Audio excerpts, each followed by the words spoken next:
Tonight, preparing for the worst. Idalia batters Cuba, heading straight toward Florida, prompting a state of emergency and mandatory evacuations. Plus, deadly drugs. My family found out what that devil is, and it was fentanyl. A grieving father's warning to young people over a killer street drug. And parental backlash. We will not stop! After a court ruling that parents in Maryland don't have the right to pull their kids out of LGBTQ storybook time. All this and more tonight on Faith Nation.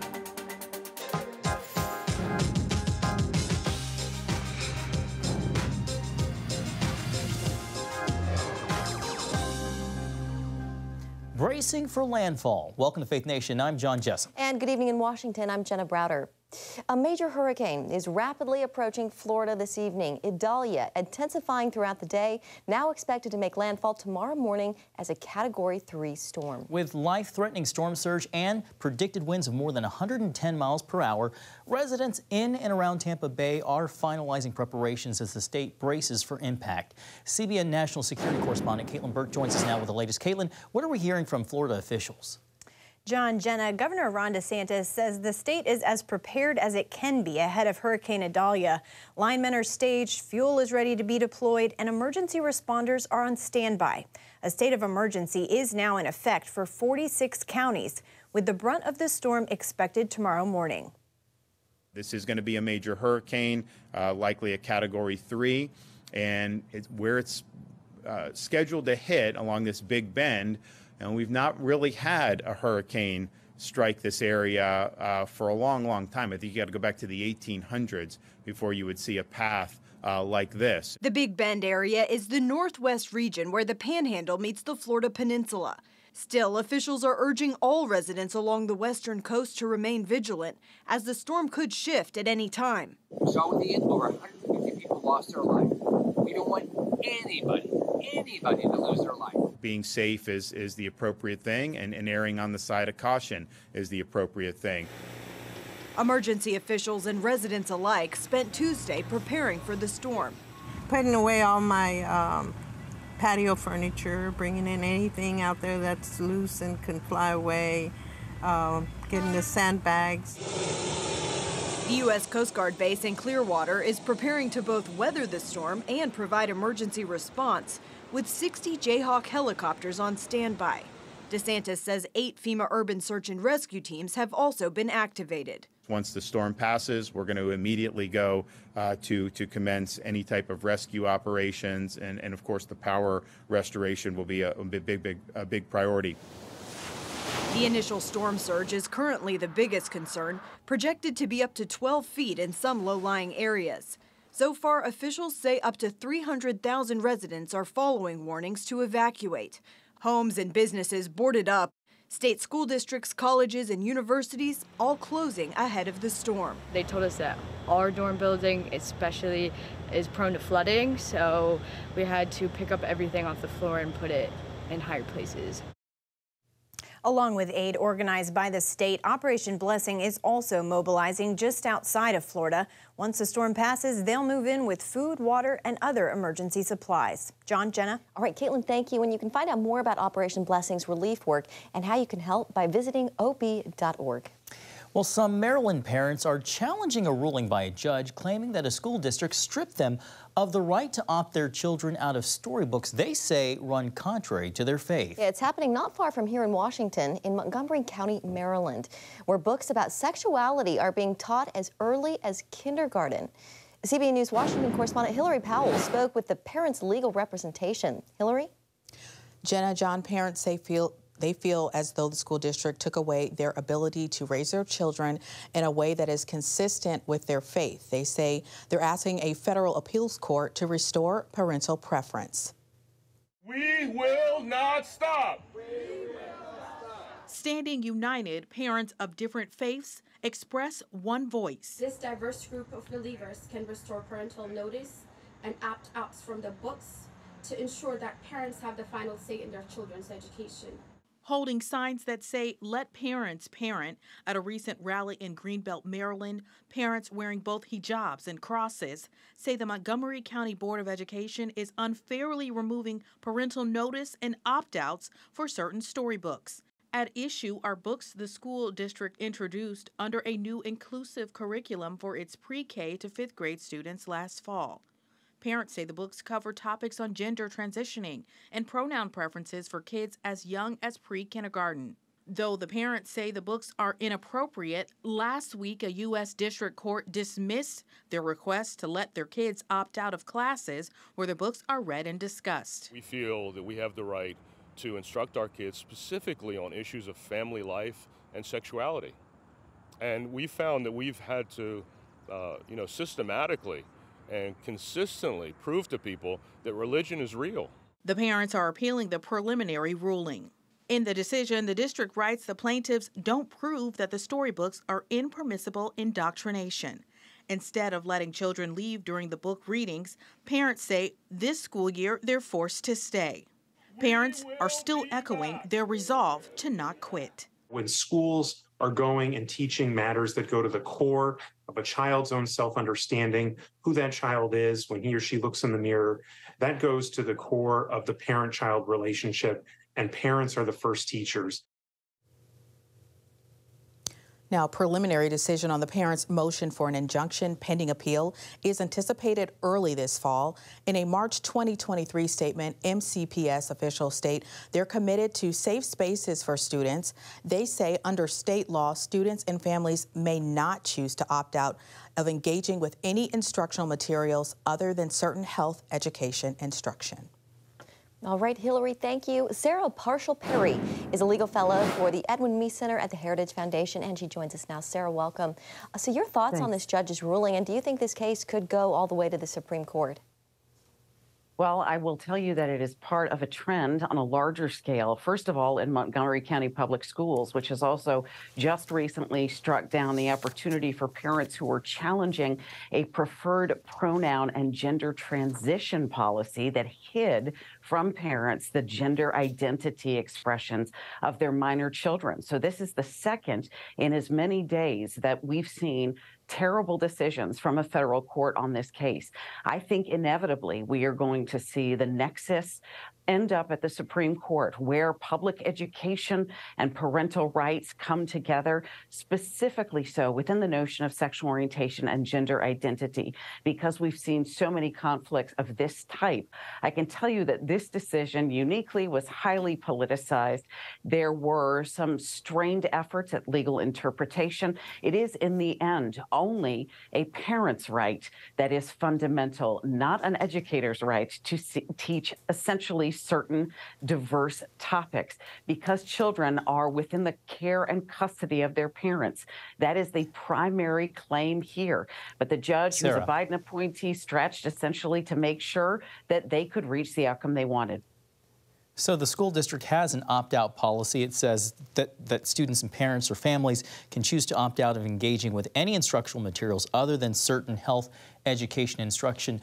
How is it that they can opt out in certain materials but not when it comes to sexuality? Well, that's a great question, actually, for the public school board and for the Biden appointee judge. I would say that this on appeal is ultimately not going to be successful, and that if the Fourth Circuit were to get a hold of it, which it very well might, that in the end, this is going to be something that they're potentially unhappy with the outcome on. We saw in Hillary's piece that parent said that they're having to continue to prove that religion is real. Do you see that also becoming kind of more of an issue before the court? Oh, absolutely. We've seen it before in the past few decades, ultimately since Obergefell versus Hodges, the same-sex marriage decision in 2015. The Solicitor General for the United States said, I can't deny that conflict between sexual orientation and religious beliefs on marriage is going to ultimately become a conflict. And sure enough, we've seen it now, I think, on a finer scale within the context of public education, what an individual believes about biblical marriage or Judeo-Christian marriage paradigms, or the notion of biological reality in one's body goes directly to religious liberty and the freedom to educate children the way a parent believes is right. So, Sarah, if this does get to the Supreme Court, just a few seconds left, how do you think the court would rule? Well, it's been very robust in protecting parents' rights. For at least 100 years, it has described parental rights as the oldest fundamental liberty interest that the court has ever recognized, saying that as recently as the year 2000. If it goes to the Supreme Court, I am hopeful that because this is a court that recognizes both parental rights and the importance, the preeminence of religious liberty, that perhaps the Fourth Circuit and ultimately the district court will be forced to essentially vacate and remand their decisions, giving these parents back the right to opt out of inappropriate material. All right, we are out of time. Sarah Parshall-Perry with the Heritage Foundation, thank you so much for your time and your insights tonight. Thanks for having me. A federal judge sets a trial date against former President Trump right in the middle of a busy political calendar. What that means for the election season, coming up. Welcome back. A North Carolina grad student is charged with first-degree murder in the shooting death of a UNC faculty member. UNC students sheltered in place as armed officers rushed to the scene Monday when the Chapel Hill campus went into lockdown for 3 hours as police searched for and finally caught the suspected gunman. Feel in the room, like the more and more we realized how real it was, like we went from sitting there on our social media to barricading doors. I've only been here a week. You know, like you come to college looking for something new, not for a tragedy like this to happen. The FBI is assisting with the investigation, and all classes were canceled today as students cope with the shooting. Well, mark your calendars, March 4th, 2024. That's the trial date for former President Donald Trump, landing just one day before Super Tuesday in the presidential primaries. Trump will stand trial on charges that he tried to overturn the results of the 2020 election. His legal team was pushing for delay until 2026. The special counsel wanted the trial to begin even earlier. Trump is scheduled to appear in Georgia next week for a court-ordered arraignment in a state racketeering case. Well, joining us now is Nathan Gonzalez, editor and publisher of Inside Elections and a Faith Nation contributor. Nathan, it's always great to see you. So it is unclear whether that trial date will stick. We still have some time for that to work itself out. But if it does, Nathan, how might that affect the former president's prospects just one day before voters in more than a dozen states head to the polls for Super Tuesday? Well, John, first of all, it's a little ironic that, Trump and his supporters are saying that he's not, that this is election interference when the president allegedly interfered in the 2020 election. But let's set that aside for a second, that it's possible that former President Trump has this nomination wrapped up before we get to March 4th. If Trump continues to lead and then win in Iowa and New Hampshire and South Carolina and Nevada, the race is over. He is effectively the nominee. I mean, there will still be those elections and those primaries, but there really won't, it will be hard to see how any of the other candidates will stay in the race. So in general, these legal issues have not hurt him in the primary. They could be liabilities in the general election. But even if he goes to trial, I don't think that we don't have evidence that would hurt him with primary voters. Yeah, if anything, they've actually helped him in the polls so far. Campaign 2024 had its first casualty, Nathan. Longshot candidate Francis Suarez, Republican mayor of Miami, is out. Meanwhile, new polling shows problems for both of the leading men in their respective parties. Joe Biden deemed too old, Donald Trump too corrupt. Your take on all of this, and which is more important to voters? Yeah, well, Suarez wasn't factoring in the race anyway, so that's not a big news moment. With Biden, his age is a concern. It's why if Republicans nominated someone other than someone who's been indicted 4 different times, they would be in a lot better position against Biden, and it's something that Democrats are going to have to deal with. In Trump being viewed as corrupt, that's something that we talked about isn't going to hurt him in the primary, but is something with independent voters that they're going to have to wrestle with. They're going to be left. We are headed toward a rematch between 2 very flawed individuals, and people are not going to choose who they like the most. They're probably going to just choose who they happen to like slightly more than the candidate that they hate. Classic case of holding your nose and going to the polls.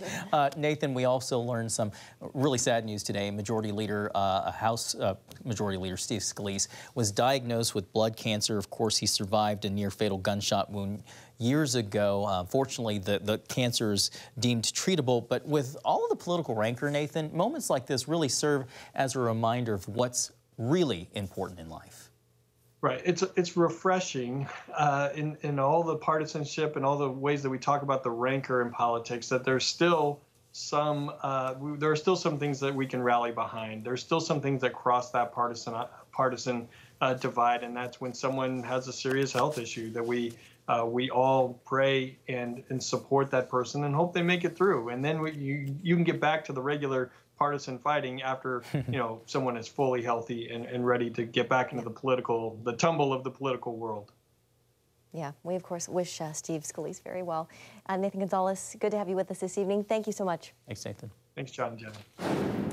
Well, up next, a father's warning after losing his son to a deadly drug. What he's saying about the killer pill. Just one pill can kill. That's the message a grieving father wants young people to hear before they take any pills from a friend or a drug dealer. Many of the drugs contain deadly amounts of fentanyl, and they're often disguised as prescription medication and easy to get online. CBN medical reporter Lori Johnson has more. As a track star and honors student at Ole Miss, William McGee seemed on top of the world. Oh, he was the best. You know, he was in youth group every week at church. Beginning in high school and through college, however, William treated his anxiety with prescription meds bought on the street. After rehab, it appeared William kicked his habit, but after an apparent relapse, his father found William dead from an accidental overdose. David learned his son bought and took a pill that he didn't know contained a deadly amount of fentanyl. I grew up wondering, trying to get a picture of the devil, thinking it was this little person in a red suit. Well, my family found out what that devil is, and it was fentanyl. He's not alone. In his book, Things Have Changed, the grieving father speaks clearly to other parents. You have to start the conversation in middle school, if not a little sooner. Fentanyl is a synthetic opioid that's up to 100 times more potent than morphine. In fact, it's so powerful, only a speck, just 2 milligrams, can kill. These days, drug dealers often add a little fentanyl to make their products more addictive. The fake prescription pills can include Xanax, Adderall, Percocet, OxyContin, and more. Sadly, the U.S. Drug Enforcement Agency found that of all the fentanyl-laced counterfeit pills they seized, 60% contained deadly amounts of the drug. That's why kids, even as young as middle school, who get their hands on these pills have overdosed in Texas, Virginia, and elsewhere. You have to help them understand that, you know, if you take a pill, it needs to come from your doctor and your pharmacy. The National Institute on Drug Abuse has monitored illicit drug use among middle school children for more than 40 years. Current director Dr. Nora Volko calls it a good news, bad news scenario. On one hand, the number of middle schoolers doing drugs is lower than in previous years, although those using face a much greater risk of death than in the past. We have never seen a situation where the drugs in the illicit market actually were as dangerous as what we've been observing in the past 3 years. And virtually all deaths are accidental. We're seeing so many people dying from overdoses and people without even knowing that they were consuming fentanyl. Technology has a major impact in making today's drug trade more prevalent. Now, when kids buy so-called street drugs, they don't have to meet a dealer in some random alley. There's so many lies of the enemy from Satan who want to take away our kids and take them captive. And we do have a very hard and important role as parents right now. Today, kids typically buy drugs on their phones right under their parents' noses. But because social media connects everybody and makes it so easy, especially on apps like Snapchat, when these conversations automatically disappear, There's no record. The pills are then usually dropped off, even on the front doorstep, disguised, for instance, as a food delivery. Kids should not have full access to social media on their smartphones or even from home computers at those young ages. Brave Parenting stands by 16. Psychologists say middle school is an age where kids begin experiencing tremendous emotional changes, adding that teens who take drugs usually do so to feel something different. It might be that they take it to have some sort of high or calming effect. Kids will take it sometimes to party all night or stay up all night, and be online when their friends are online in the middle of the night. Experts recommend parents talk to their kids about their emotions and needs, then explain that if the child wants medication, there's a right way and a wrong way to get it. So hearing about it in a way where maybe it's prescribed versus, the ones where you get it not prescribed, where it's very, very dangerous. And so kids might come at it from a point of, I need this emotionally. I'm scared to go to my parents. While kids as young as middle school may be tempted to use potentially deadly drugs, parents and others must step in, engage, and help guide them through these often tumultuous years. Look up from our own phones and engage with our children in important ways, teaching them and showing them that just because the world is this way doesn't mean we as Christians are going to engage the same way. All right, that was Lori Johnson reporting. Thank you, Lori. Well, coming up, in the face of tragedy in Florida, the state's oldest HBCU vows to continue God's work. That's next on Faith Nation. A shooting in Jacksonville, Florida, Saturday has sparked a federal hate crime investigation. Edward Waters University is less than a half a mile from the site of the shooting. That's right. The historically black university, Christian University's president, Zachary Faison Jr., posted a hopeful video message in response, saying the university is grieving with the community, but not deterred from its mission. We are not dismayed. We will not be intimidated. The work that we do at Edward Waters and that we have been doing for a century and a half is a great work. And it's a great work because it's a God work. We are about the business of...